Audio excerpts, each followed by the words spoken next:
Vice President and Executive Editor Victoria Wilson. Vicki has been the publisher and editor of all kinds of books, which has a special interest in books on and about movies, including biographies of Greta Garbo, Otto Preminger, Joseph L. Mankiewicz, W.C. Fields, Spencer Tracy, Stanley Donen, and the author of that book is in the audience, Stephen Silverman, and many others, not to mention the memoirs of Lauren Bacall, Arthur Lawrence, Christopher Plummer, and the legendary acting teacher Stella Adler, who is also Vicki's stepmother.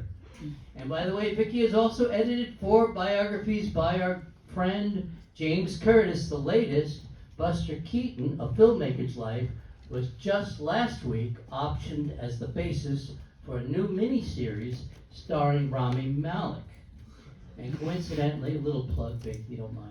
Tomorrow night at 7, you can see my conversation pre-recorded with Jim Curtis prior to our screening of Preston Sturges' Hail the Conquering Hero. But Vicki is an author herself of one of the great film books of our time.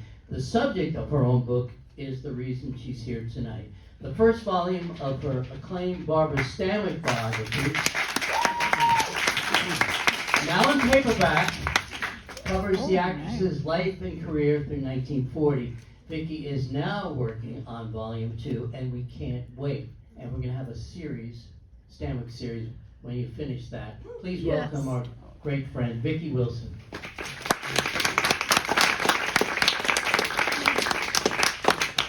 Thank you, Bruce. Can everybody hear me? Yeah. It's off. You flipped it off. No, you didn't. I'm an editor, not a tech. Okay. Okay, so just a bit of a few words. First of all, I want to, everybody in this audience, please acknowledge with a big hand for Bruce Goldstein, who is one of the most important curators in the country. And he has done more for keeping film alive, the kind of films we like to see, than almost anyone. Second of all, I'd like to, a quick note in that Bob Ballard was not only a colleague, but he hired me many years ago. And in the audience is also the person who was the cameo narrator, Catherine Hargan, in Lizzie Gottlieb's film. Kathy was the person keeping it all in context. Okay, so remember the night. I write a lot about this movie. It's the last movie I write about in volume 1 of the Stanwyck. And it's an amazing movie. I would ask how many people here have seen it, but I can't see any of you. So I'm assuming that some of you have and some of you haven't. But let me say, it was made in the summer of 1939. It's a totally weird, wonderful, surprising picture. And that's what makes it fun, because what starts out as a kind of sophisticated whimsy about a self-admitted jewel thief who's seen it all and gets caught, and a hard-driving DA who is trying to put her away, gets darker and darker. And the picture, I think, is a kind of reverse Wizard of Oz, which actually was being made at the time, and was about to open in August of '39, as this movie was being made.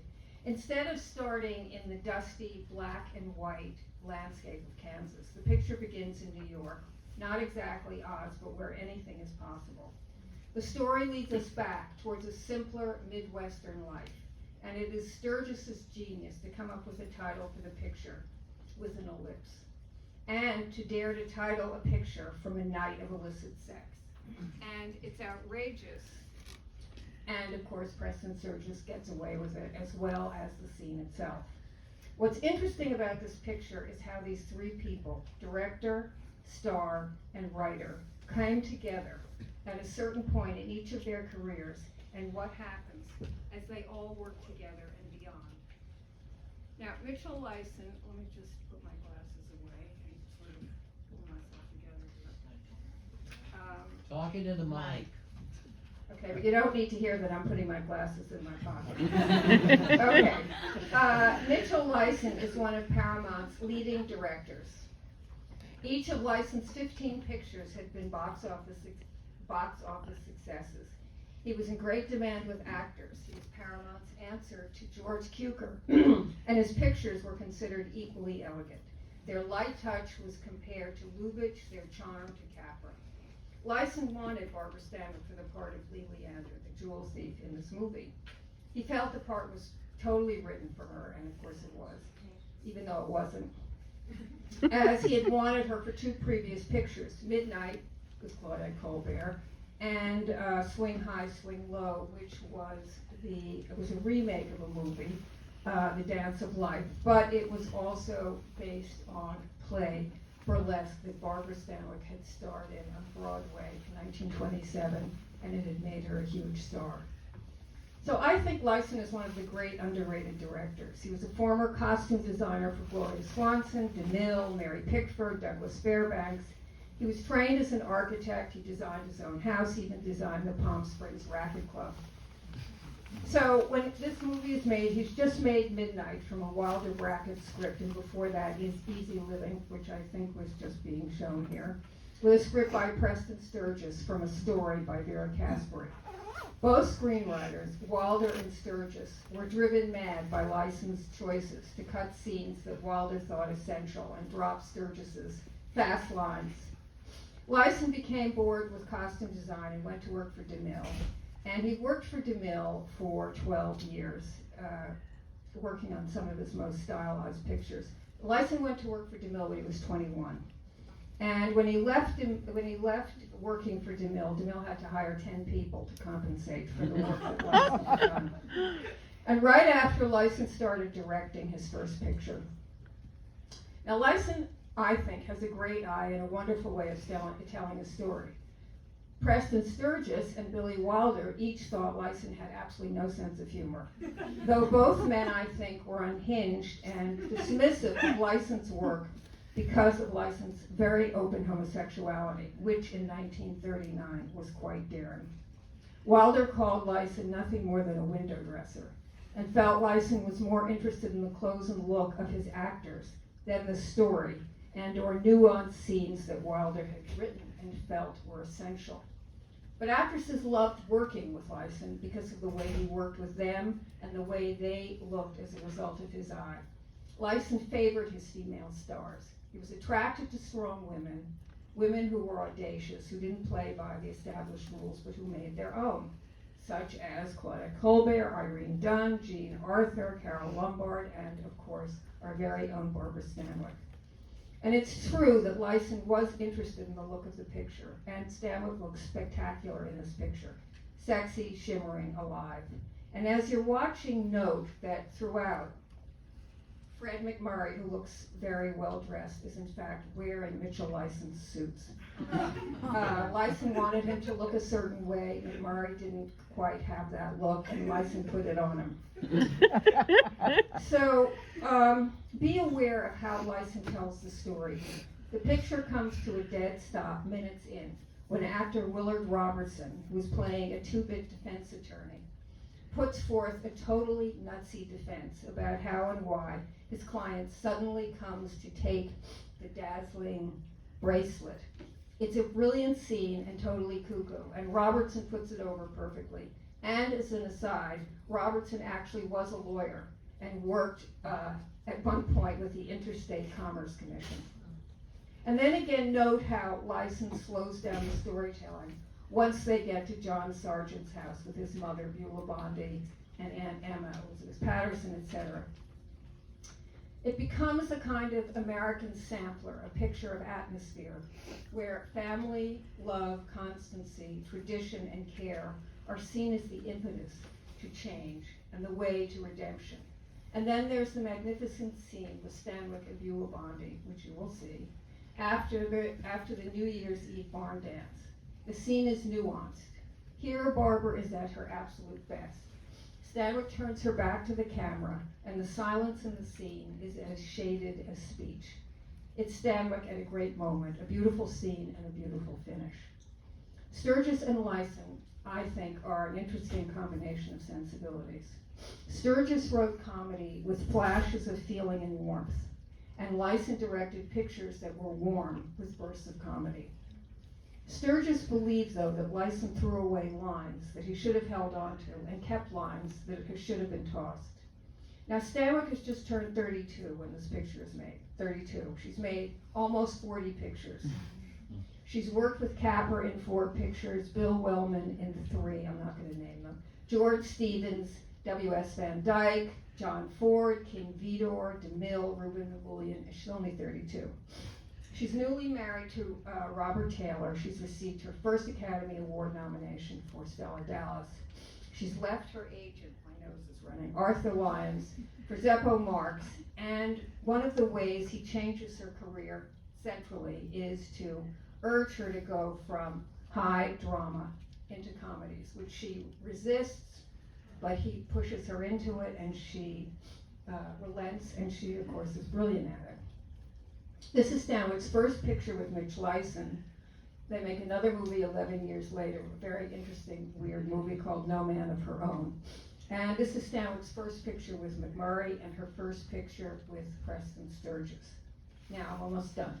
Sturges is 41 when he writes Remember the Night, the same age as Lyson, both born at the turn of the 20th century.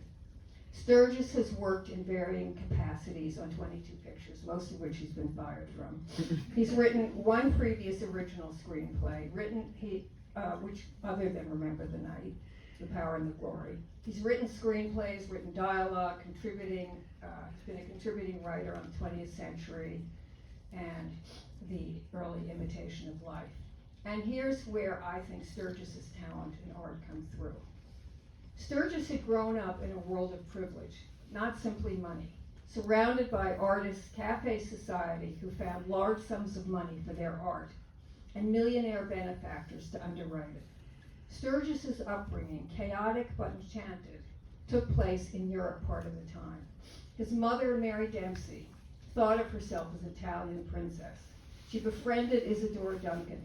They became lifelong friends until Sturges' mother indirectly became the instrument of Isadora Duncan's death. When Sturges' mother gave Duncan a bright red batik silk shawl, which Isadora instantly wrapped around her neck, got caught in the spokes of the wheel of Duncan's open ammo car, and instantly killed her. Now, as I was saying, Sturges took money for granted. It was somehow there for him when he needed it. And he was accustomed to living by the seat of his pants and wasn't frightened by it, which is crucial. Men of intelligence, he said, need very little, Sturges said, and writers have always worked better hungry. Sturges had written a number of plays, most of them unsuccessful, but he did write one that was a huge hit, Strictly Dishonorable, written in 6 days, a month before.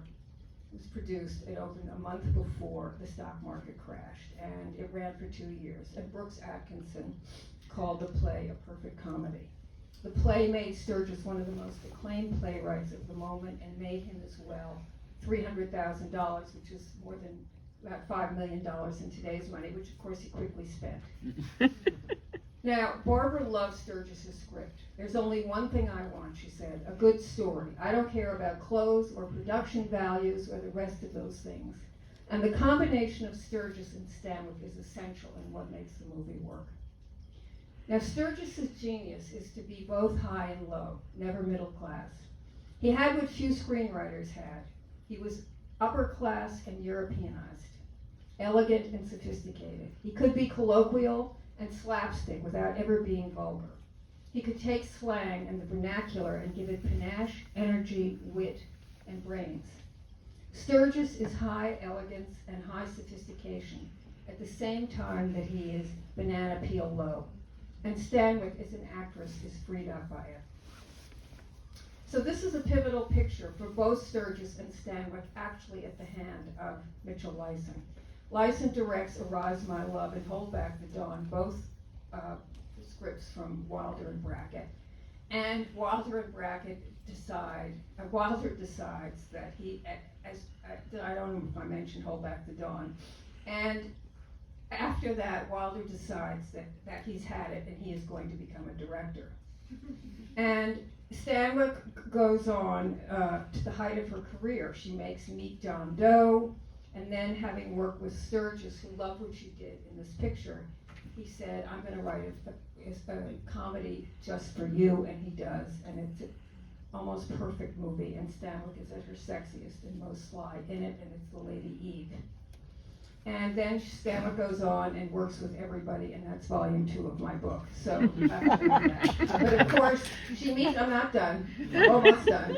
She meets up later with Wilder, who of course writes Double Indemnity and directs it. She and McMurray are in it. Okay, now Sturges. Sturges, as a result of this movie and working with Lyson, determines as well to direct his own pictures.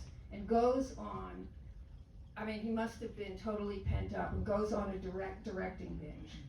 4 months after production on Remember the Night, he writes and directs The Great McGinty. 6 months later, he writes and directs Christmas in July. And months after that, The Lady Eve.